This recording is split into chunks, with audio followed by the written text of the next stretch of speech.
ハロー YouTube、どうもしまぶーです。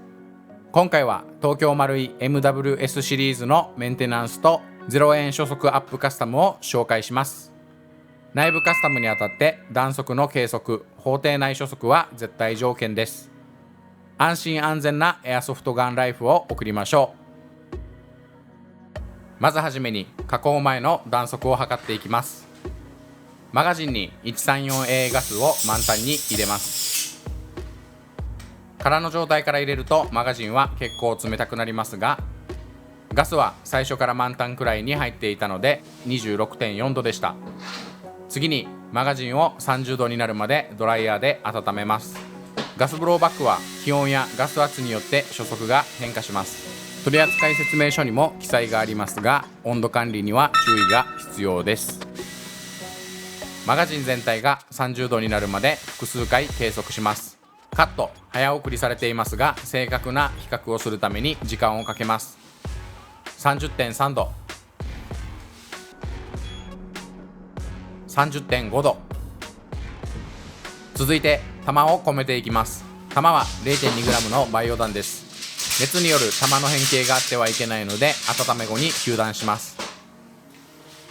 ホップアップは最弱から9クリックで 25m フラットに飛ぶように調整しています。初速、ジュール、弾重量、撃った数、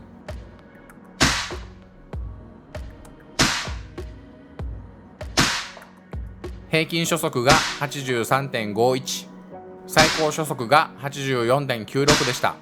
続いてフルオート、秒間 14.5 発から15発でした。続いてメンテナンスおよび加工作業に移ります。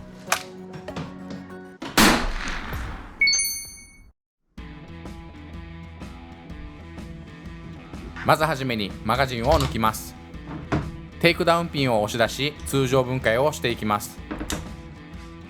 今回ボルトキャリアだけが必要なのですが、ボルトキャリアを抜いて締めちゃうと面倒なので、アッパーとロアレシーバーを分割します。ロアレシーバーとマガジンは下げておきます。チャージングハンドルを引っ張るとボルトキャリアが抜けます。チャージングハンドルとアッパーレシーバーは下げます。新品箱出しから試車のみの個体で、初期のグリスが多く塗られているのでメンテナンスがてら拭き取ります。最初にプラスドライバーでネジ2つを外してキャリアキーを取ります。細かい部品が多いのでなくさないように並べます。この中にスプリングが入っているので飛ばさないように注意です。柔軟性のあるプラスチックですが、曲げすぎないように注意しましょう。左側を少し持ち上げながらノズルを引っ張ると抜くことができます。ノズルも引っ張りすぎず加減しましょう。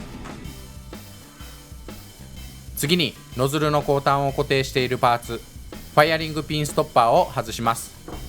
上にスライドすると簡単に抜けます。すると銀色のファイアリングピンがスプリングの力で奥に引き込まれます。これでノズルがフリーになりました。引き抜くとノズル一式が出てきます。ボルトキャリアの外側は亜鉛合金なので結構重いです。最近ではより重いスチール製や軽量なアルミニウム製の製品があります。所有している GHK がリコイル重視のスチール製のボルトキャリアなので、この個体はレスポンス重視で軽量なアルミニウム製のボルトキャリアを入れてみたいなと思っています。ノズル上部にネジがあるので外します。次にピストンカップを取り外します。少し取りにくいですが、ゴム製なのでマイナスドライバーは厳禁です。これでバルブストッパー一式が抜けます。スプリング、ファイアリングピンは邪魔なので外します。小さいピンを押し出すと取れます。紛失に注意です。このバルブストッパーを加工していきます。これがバルブとバルブスプリングになります。メンテナンスも兼ねてロッキングラグも外します。 C の字になっているので少し開くと外れます。樹脂なので割れないように注意です。小さなスプリングも入っています。さて、ここからがメインです。バルブストッパーの全長を測ります。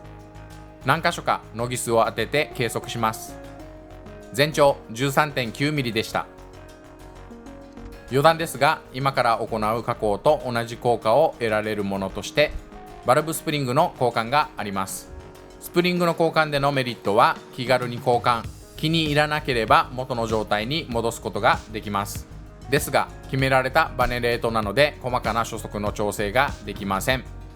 初速側にガスの流量を振りすぎて夏場は使えないブローバックが弱くなるってこともあります。今回紹介する方法は、コストをかけずに東京丸い純正のバランスを極力残しつつ、あと少しだけ初速を上げたいって思う方に向けた方法になっています。ちなみに加工に失敗してもバルブストッパー200円、送料120円で購入できます。それではバルブストッパーの加工をしていきましょう。加工は簡単。サンドペーパーで削るだけです。耐水ペーパーの320番を使います。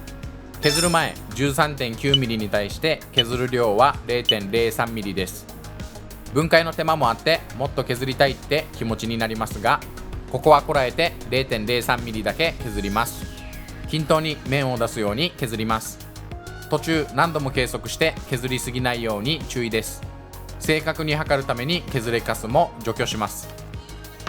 面を整える意味で1500番でも削ります。目標値になりました。次は逆の手順で組み付けます。右手バルブストッパーを削ったことにより左手のバルブが後退することでバレル側へのガス流量が増えました。バルブストッパーを戻してバルブスプリングを戻します。方向があるのでドライバーで押しながらガス流入口とバルブの開口が広い側を合わせます。バルブストッパー意識を戻していきますが、バルブストッパーの固定穴と本体穴を合わせるように挿入します。2つの穴が揃うと反対側の白いテーブルが見えます。指で隠してしまっていますが、この2つの穴を合わせます。穴の位置を合わせながらネジを通し締めます。ピストンカップを取り付けます。せっかく組みましたが、メンテナンスを兼ねてグリスアップしようと思います。もう一度分解して、今回もレボリューショングリスを使います。ここでは筆を使わず指で薄く伸ばしてグリスアップしていきます。先ほどと同じ手順で組み付け、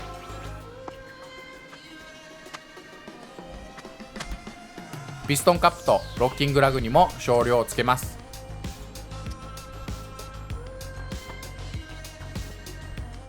シリンダー内に指でグリスアップします。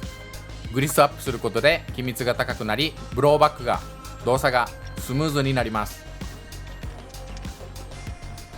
ノズルを挿入すると後端からファイアリングピンが出てくるので、ファイアリングピンの穴にマイナスドライバーを通し引っ張りながらストッパーをファイアリングピンのくびれに固定します。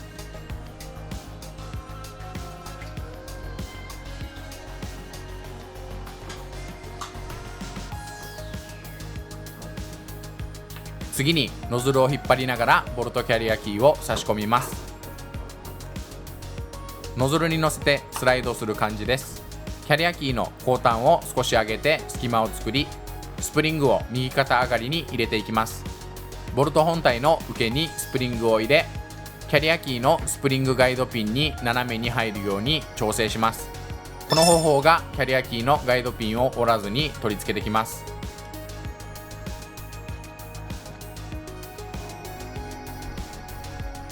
綺麗に入りました。あとは押すだけで無理することなく取り付けできます。最後にネジを2箇所つけて完成ですが、油断してはいけません。この2箇所のネジ穴が結構広めなので、ネジを斜めに差し込まないように注意が必要です。指で軽く締めながらドライバーを使うと安心です。出来上がったボルトキャリアをレシーバーに戻します。マガジンを刺さない状態で動作を確認して、問題がなければマガジンを刺し動作確認して完成です。次に加工グリスアップ後の初速の変化を確認します。先ほどと同じ条件で計測していきます。マガジンの温度は 30.3 度です。複数箇所で計測し温度ムラがないことを確認します。弾は 0.2g のバイオ弾です。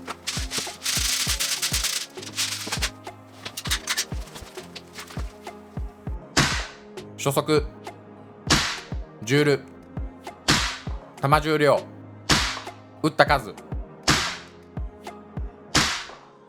平均初速が 90.34、最高初速が 92.48 でした。続いてフルオート。加工前と比較してみると、最高初速が 92.48、平均初速が 90.34、サイクルが 14.5 となりました。いかがでしたでしょうか。今回メンテナンスおよび0円カスタムを紹介しました。東京マルイガスブローバックライフルはノーマルの状態でとてもバランスの取れた銃です。がしかしメンテナンスやカスタムで自分色に染めることで愛着が湧くのも事実です。なので極力メーカーバランスを崩すことなくカスタムするために、今の状態の正確なデータを残しておくことでパーツ変更などによる良し悪しの評価ができるのでおすすめです。ぜひあなた色の銃を作り上げてみてはいかがでしょうか。最後までご視聴いただきありがとうございました。チャンネル登録もよろしくお願いします。